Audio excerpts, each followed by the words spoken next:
Spoštovane gledalke, spoštovani gledalci, lepo pozdravljeni. Vlada Republike Slovenije se danes in jutri mudi v Posavju in Zasavju s predsednikom vlade Janezom Janšo na čelu, seveda. In ga lepo pozdravljam v studiu. Dober večer. Lep pozdrav. Torej, vlada v bistvu imate obiske, vam v bistvu ti trenutki, ko se preselite iz vladne palače med ljudi, dajo morda daj tudi občutek, da bi recimo razmislili o tem, da bi nekoliko omilili te vladne reforme, za katere opozicija in pa sindikati menijo, da v bistvu zadane najmanjše ljudi, torej male ljudi.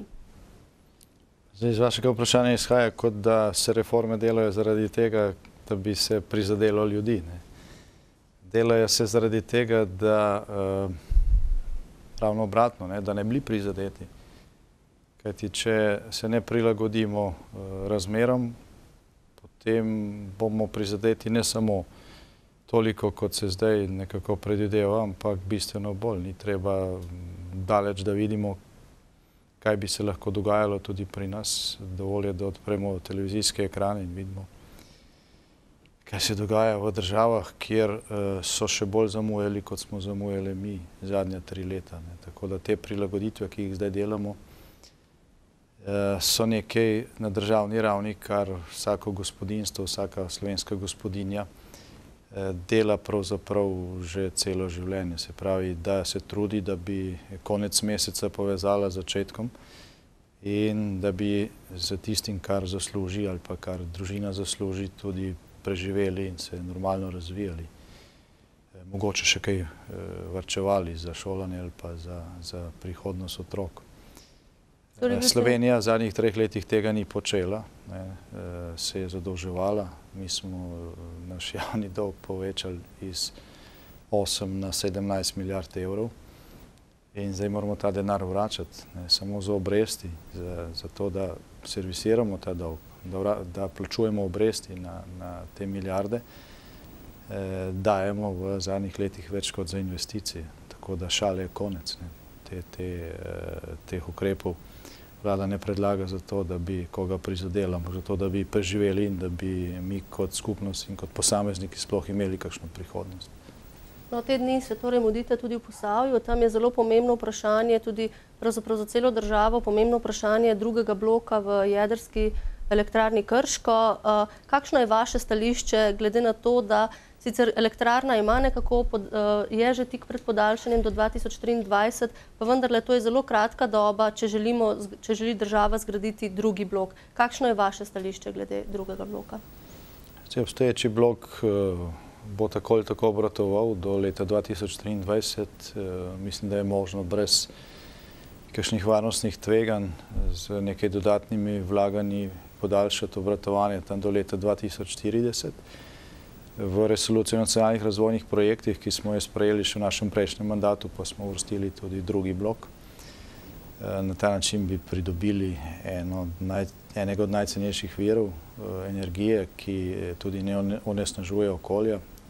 Ni to trajnostni vir v tem smislu, da bi izrabljali gorivo, ki se obnavlja, tudi jedrsko gorivo se pač izrabi.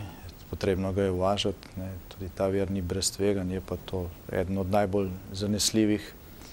zanesljivih virov in glede na to, in še veliko ga je na svetu, ni to nekaj takega kot premog ali pa nafta, tudi tehnologija napreduje in tudi sprotno spremljanje varnosti obratovanja jedrske elektrarne v Krškem kažejo, da je to obratovanje varno in da nas ne čaka neko presenečenje v smislu nesreč, kot so se zgodile nekje drugje. Tako da to je realen projekt.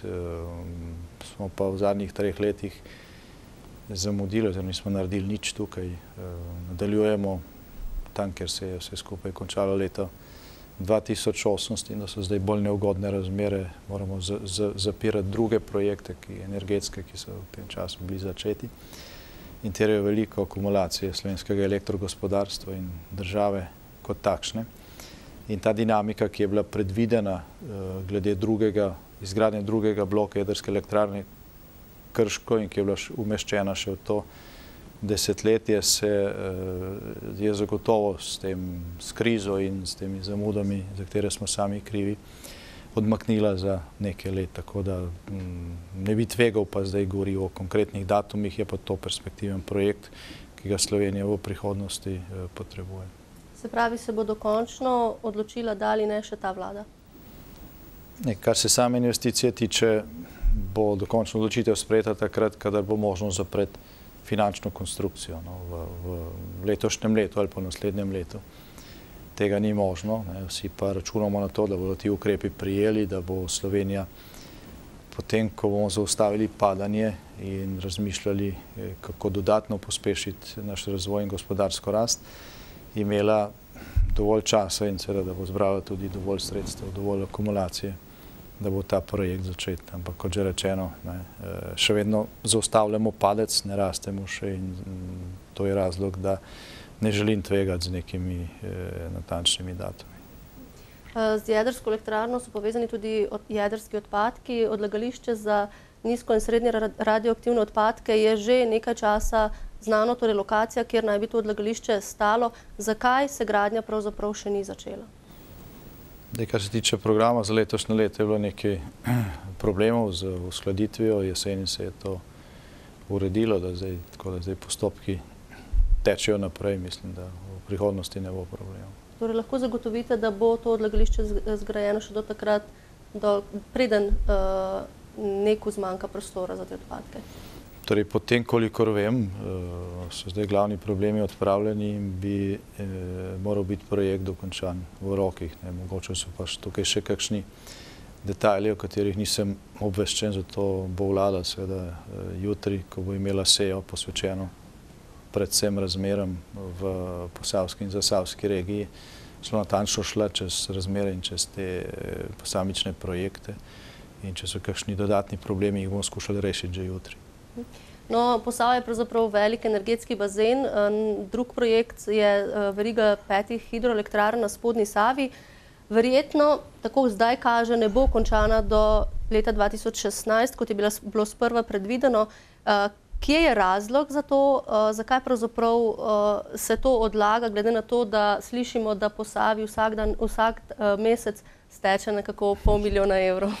Še marsikje, še marsikakšen vodotok v Sloveniji bi se dal izkoristiti za hidroenergijo, ne v takšnem obsegu kot Sava, ki je verjetno še od tega, kar nam je ostalo, največji vir oziroma neizkoriščen zalogaj. Do zamud pa je prišlo oziroma do odmikov pa je prišlo zaradi različnih zamud na različnih področjih.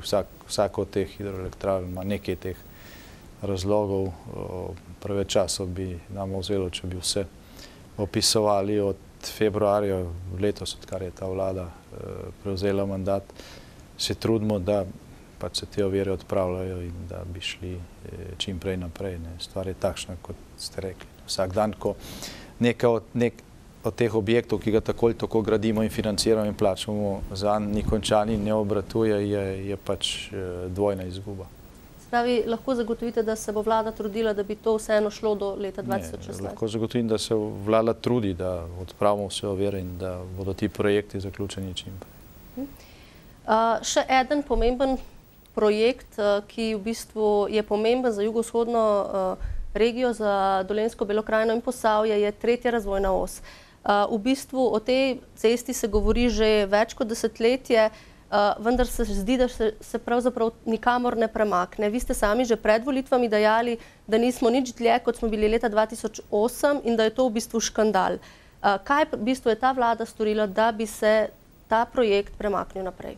Mi smo izjemno pospešili umeščanje tega projekta v prostor, ker dokler ni umeščen, dokler načrte niso narejeni, dokler ni zadoščeno okoljevarstvenim in ostalim regulativam, ni možno izdati gradbenega dovoljenja in se ne da graditi. Pravzaprav je ta faza izgradnje, kot kaže praksa pri nas, ena najkrajših, vse ostalo dlje traja, še posebej usklajevanje različnih interesov, kje bo šla trasa in potem ocene, kaj je cenejše in kaj je bolj smiselno. Mi smo pospešili to umeščanje, posamični odseki, recimo ta okolica Novega mesta in ta del med hrvaško mejo, in Gorjanci tukaj se izdelujejo študije oziroma državni lokacijski načrt in podlage za to. Tudi ko gre za traso tretje razvojne osi čez Posavje oziroma Zasavje, je tukaj pač izbrana ta srednja varianta in zadeve se nadaljujejo. Ni pa še po celotni trasi ta umeščenost dokončno rešena. Tudi za ta del naprej od Črnomlja do Vinice, za ta podaljšek se še delajo različni idejni projekti, skratka še ne poteka tisto konkretno umeščanje v prostor. Ampak ta del prioritetni, recimo, če zdaj govorimo z točke, kjer smo se pravi z Novega mesta do hrvaške meje, tukaj se stvari premikajo naprej in bomo skušali čim bolj nadoknaditi to zamudo. Torej lahko na nek način Belokranjcem, ki se počutijo odrezane od sveta pravzaprav, ker nima niti ceste, niti širokopasovnega omrežja, zagotovite, da bo se ta del tretje razvojne osi začel graditi najprej, glede na to, da na nek način je že trasa že usklajena? Jaz lahko zagotovim, da bo vlada tisto, kar je neposredno v njeni moči, se pravi izdelava vseh teh priprav, vseh teh birokratskih postopkov, izpeljava, umestitev v prostor, sprejetje državnega lokacijskega načrta, da to naredila brez zamud.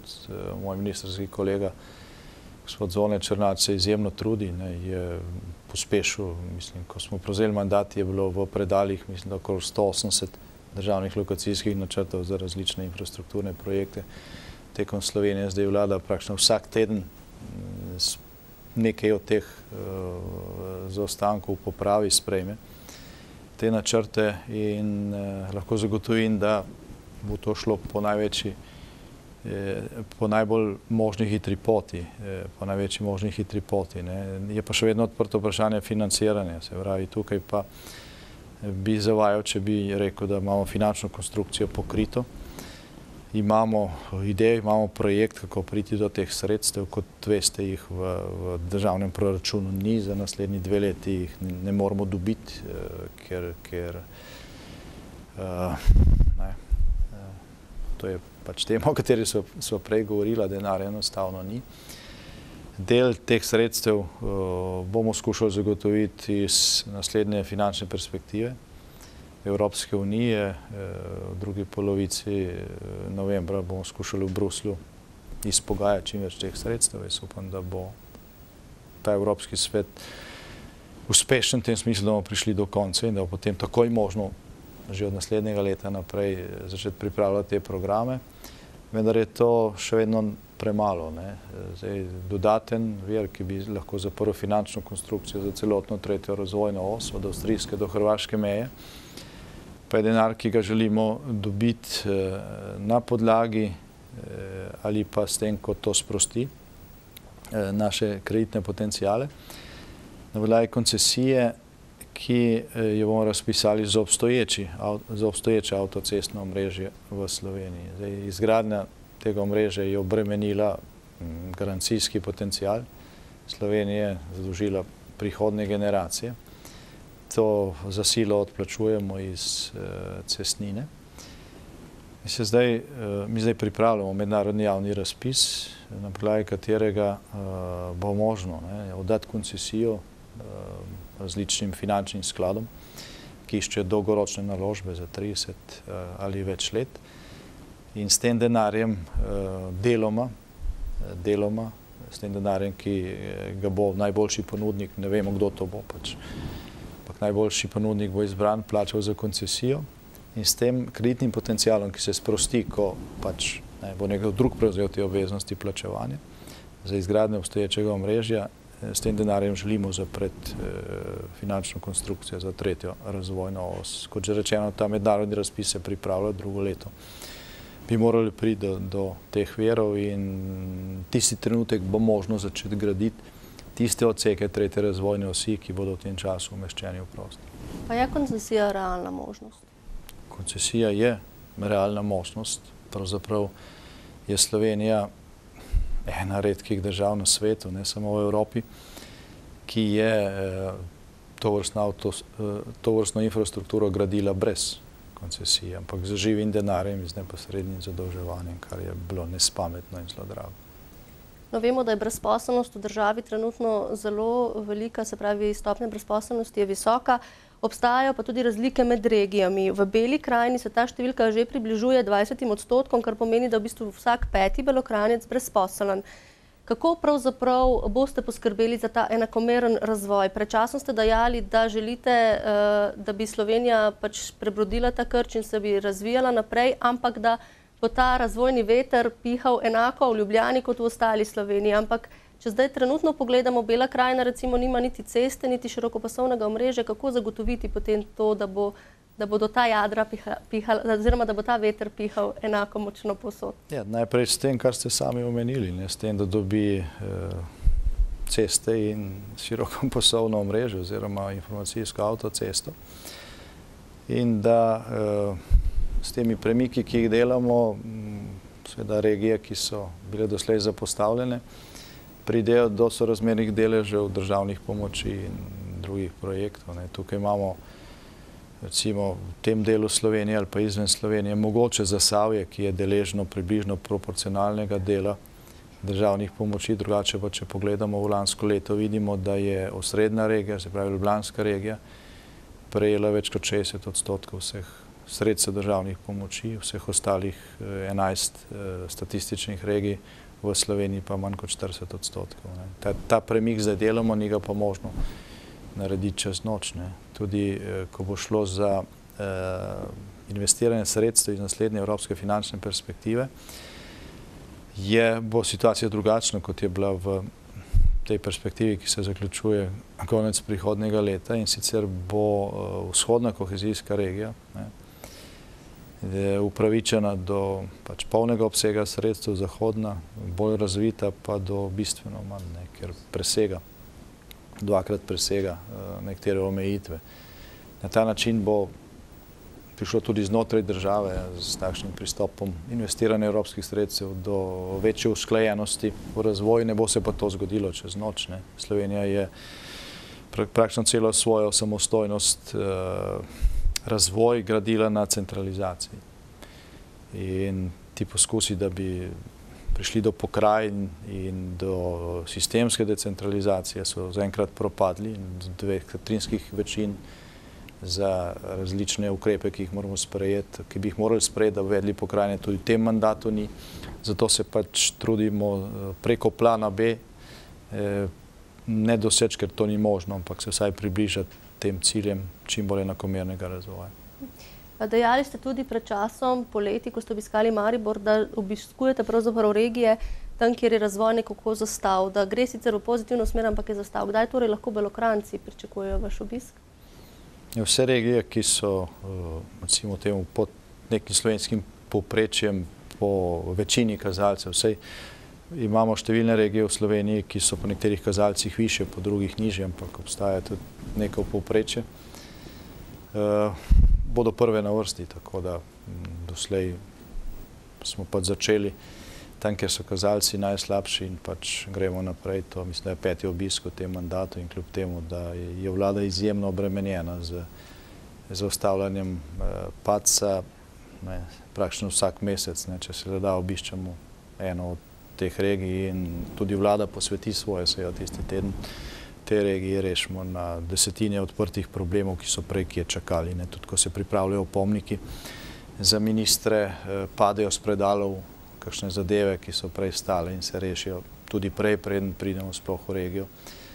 Tako da kljub temu, da je to naporno, s to prakso nadaljujemo in vidimo, da pač žanje rezultate. Parlament je včeraj obravnaval proračun za prihodnji 2 leti in to že proračun, ki upošteva vse te reze, ki ste jih predvideli, čeprav reforme še niso sprejete. Se vam je zdela, je to smiselna rešitev, je to smiselno? Zdaj, to je vseeno, smiselno ali ni smiselno, zakonodaja je takšna. Vlada je dolžna, ko predloži finančni okvir za 1 ali pa za 2 leti, predložiti tudi vse zakonske predloge, ki omogočajo, ali pa bodo omogočali, da bo ta finančni okvir dosežen. Se pravi, če v proračunu načrtujemo, ali pa če se načrtuje 150 milijonov od spremembe pokojninske zakonodaje, potem je treba istočasno, ko predložiš proračun, predložiti tudi takšen zakon. Zato nismo mogli recimo čakati še nekaj tednov pa se usklajevati brez tega, da bi zakon predložili. Se pa usklajujemo tudi naprej. In včeraj je vlada šele predstavila proračun, obravnava se pa začenja v teh dneh. Kako komentirate napovedane proteste sindikatov? Po slovenski ustavi so mirni protesti sindikalni ali kakršni koli del svobodnega izražanja mnenj in to je pač potrebno braniti. Treba je seveda povedati, da je najbolj to tudi del pogajalske taktike, se pogajanja še potekajo in upamo, da bodo takrat v glavnem, če bo dobra volja tudi na njihovi strani, pa na strani delodajalcev, ki so pač drugi socialni partner, prisotna, da bomo do takrat vsaj te ključne odprte stvari zaprli, da bo prišlo tukaj do uskladitev in kompromisov in bodo razlogi za proteste odpadli. Tudi če do njih prišlo nobenega problema, dokler gre za mirne proteste, ob tem, da se vsi zavedamo, da na ta način nič ne ustvarimo, nič več denarja ne bo zaradi tega. Za konec še za nas kot televizijo pomembno vprašanje. Radiodifuzni mediji, ki jim je v bistvu država podelila status posebnega pomena, med njimi tudi televizija Vaš kanal, so zavezani k delovanju v javnem in kulturnem interesu lokalnega in regionalnega značaja in so seveda izjemno pomembni za regije, kot ste tudi že sami večkrat poudarili.